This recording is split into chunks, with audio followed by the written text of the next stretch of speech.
Today's Bible is Ezekiel 38. Gog and Eli's attack Israel.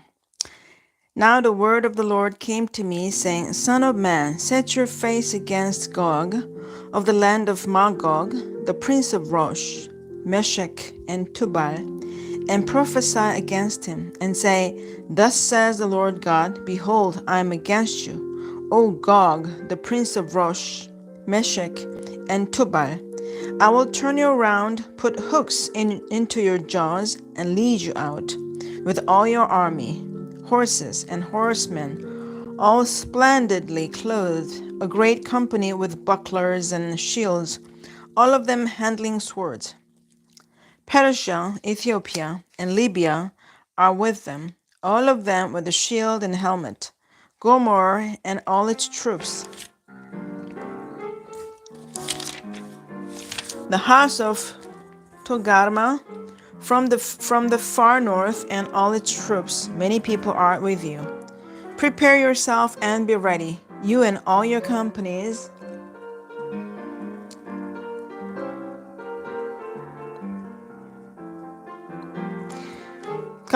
that are gathered about you, and be a guard for them. After many days you will be visited. In the latter years you will come into the land of those brought back from the sword and gathered from many people on the mountains of Israel, which had long been desolate. They were brought out of the nations, and now all of them dwell safely. You will ascend coming like a storm, covering the land like a cloud, you and all your troops and many peoples with you. Thus says the Lord your God. On that day it shall come to pass that thoughts will arise in your mind, and you will make an evil plan. You'll say, I'll go up against a land of unwalled villages. I'll go to a peaceful people who dwell safely, all of them dwelling without walls and having neither bars nor gates, to take plunder and to take booty, to stretch out your hand against the waste places that are again inhabited, and against a people gathered from the nations, who have acquired livestock and goods, who dwell in the midst of the land. Sheba, Dedan, and merchants of Tarshish, and all their young lions will say to you, have you come to take plunder? Have you gathered your army to take booty, to carry away silver and gold, to take away livestock and goods, to take great plunder? Therefore, Son of man, prophesy and say to Gog, Thus says the Lord your God, on that day when my people Israel dwell safely, will you not know it? Then you will come from your place out of the far north, you and many people with you, all of them riding on horses, a great company and a mighty army. You will come up against my people Israel like a cloud to cover the land. It'll be in the latter days that I will bring you against my land, so that the nations may know me when I am hallowed in you, O Gog, before their eyes. Thus says the Lord God. Are you he of whom I have spoken in former days, be my servants, the prophets of Israel, who prophesied for years in those days that I would bring you against them? Judgment on Gog. And it'll come to pass at the same time when Gog comes against the land of Israel, says the Lord God, that my fury will show in my face, for in my jealousy and in the fire of my wrath I have spoken. Surely in that day there shall be a great earthquake in the land of Israel, so that the fish of the sea, the birds of the heavens, the beasts of the field, all creeping things that creep on the earth, and all men who are on the face of the earth shall shake at my presence. The mountains shall be thrown down, the steep places shall fall, and every wall shall fall to the ground. I will call for a sword against Gog throughout all my mountains, says the Lord God. Every man's sword will be against his brother, and I will bring him to judgment with the pestilence and bloodshed. I'll rain down on him, on his troops, and on the many peoples who are with him, flooding rain, great hailstones, fire, and brimstone. Thus I'll magnify myself and sanctify myself, and I will be known in the eyes of many nations. Then they shall know that I am the Lord.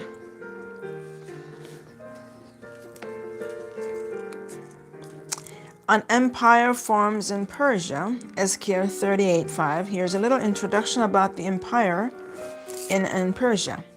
The land of Persia played a major role in later Old Testament history, especially during the time of Ezra, Nehemiah, and Esther.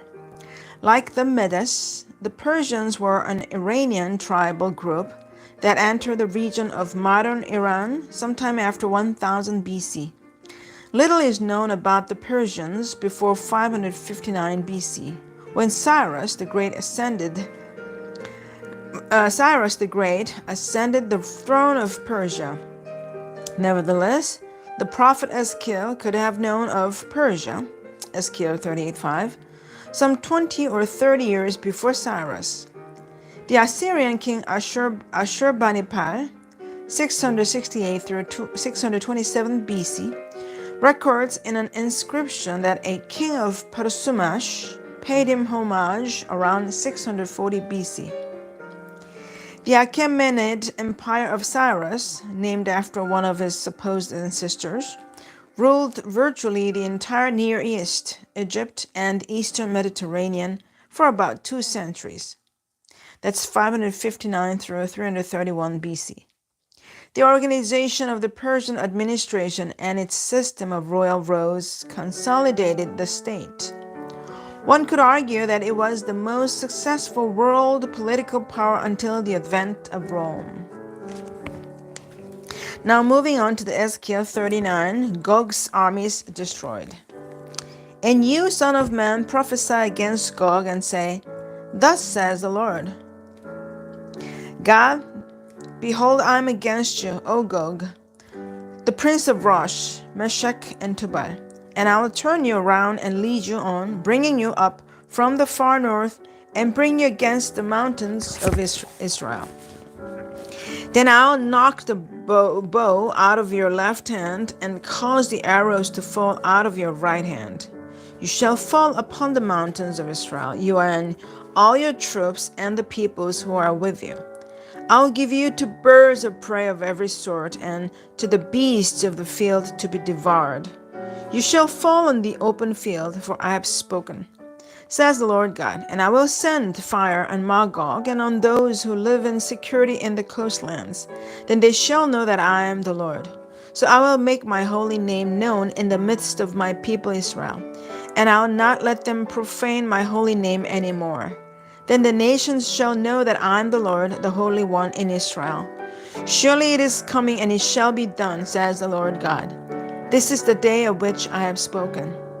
Then those who dwell in the cities of Israel will go out and set on fire and burn the weapons, both the shields and bucklers and the bows and arrows, the javelins and spears, and they will make fires with them for 7 years.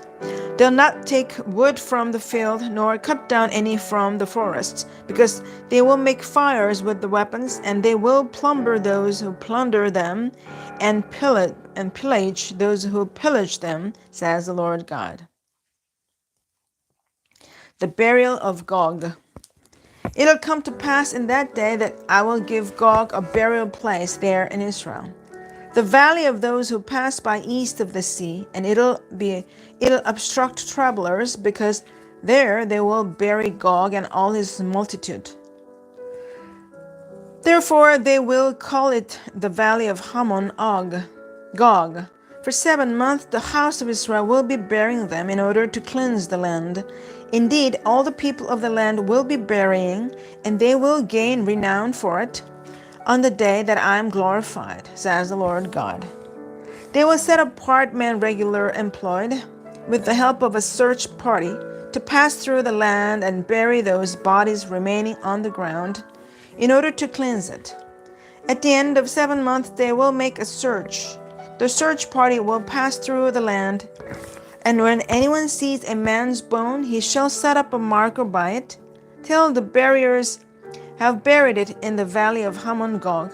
The name of the city will also be Hamonah. Thus they shall cleanse the Israel. A triumphant festival. And as for you, son of man, thus says the Lord God, speak to every sort of bird and to every beast of the field. A Assemble yourselves and come, gather together from all sides to my sacrificial meal. When I'm sacrificing for you a great sacrificial meal on the mountains of Israel, that you may eat flesh and drink blood. You shall eat the flesh of the mighty, drink the blood of the princes of the earth, of rams and lambs, of goats and bulls, all of them fatlings of Bashan. You shall eat fat till you're full, and drink blood till you are drunk at my sacrificial meal,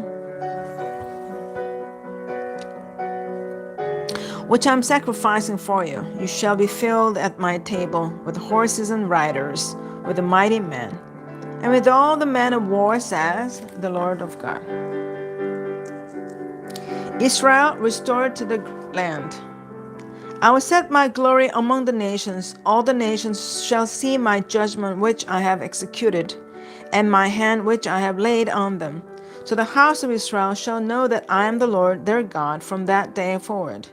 The Gentiles shall know that the house of Israel went into captivity for their iniquity. Because they were unfaithful to me, therefore I hid my face from them. I gave them into the hand of their enemies, and they all fell by the sword. According to their uncleanness and according to their transgressions, I have dealt with them, and hidden my face from them. Therefore, thus says the Lord God, now I will bring back the captives of Jacob, and have mercy on the whole house of Israel, and I will be jealous for my holy name. After they have borne their shame and all their unfaithfulness, in which they were unfaithful to me, when they dwelt safely in their own land, and no one made them afraid. When I have brought them back from the peoples and gathered them out of their enemies' lands, and I am hallowed in them in the sight of many nations. Then they shall know that I am the Lord their God, who sent them into captivity among the nations, but also brought them back to their land, and left none of them captive any longer. And I will not hide my face from them any more, for I shall have poured out my spirit on the house of Israel, says the Lord God.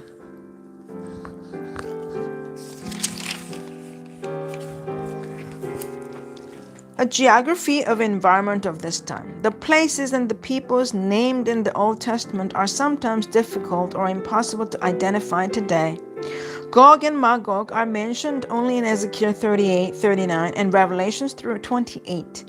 Since Meshech and Tubal, Ezekiel 38:2, were tribes living in what is today Turkey, it is possible that Gog and Magog were peoples in that area.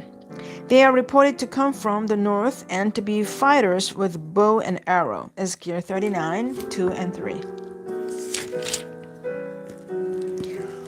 Let me read a little bit of the transition of this time, Ezekiel's second temple vision.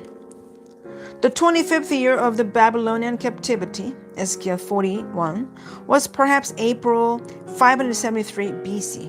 Nebuchadnezzar was still king, and the power of Babylon was growing greater each year. But Ezekiel, the turning point had already come, and he saw salvation arriving to replace Israel's shame and punishment. It is appropriate that Ezekiel, who would never forsake his priestly roots, should describe the ultimate salvation with a vision of a new and better temple. Ezekiel's vision of the perfect temple is a companion piece to his earlier temple vision of Chronicles 8:11. See Ezekiel's temple vision at Ezekiel 8:1. In that vision, Ezekiel saw abominations and idolatry, and the vision concluded with the glory of God departing from the temple. Ezekiel 11:22-23. This time, Ezekiel sees only perfection.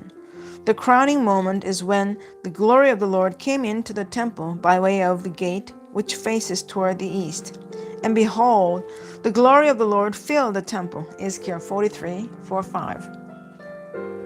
Chapter 40-48, like Chronicles 38-39, contains a great deal of symbolism. Most of the symbols seem to indicate the absolute perfection of the future temple, but more specific meanings are certainly possible. These chapters too, then, can be described as early apocalyptic writing. In fact, the most extensive apocalyptic book in the Bible, the book of Revelation, also contains an extended vision of a perfect temple in the future, phrased in language very similar to that of Ezekiel. These chapters, like Chronicles 38-39 before them, are difficult to place chronologically. What temple is referred to here? If it is the actual rebuilt temple mentioned in Ezra 6:14-16, then the prophecy could be associated with that event. But the stunning perfect temple described in this vision bears little resemblance to the disappointing structure mentioned at that time. See Ezra 3:12. Perhaps, as is the case with the temple vision of Revelation 21, Ezekiel 40-48 is a vision of a future perfection to come at an unspecified end. Thus, it is not intended as a blueprint for an earthly physical fulfillment. Rather, it pictures the purity and spiritual vitality of the ideal place of worship and those who will worship there. In this sense, Ezekiel's vision of the restored temple complements the message of his second hopeful ministry.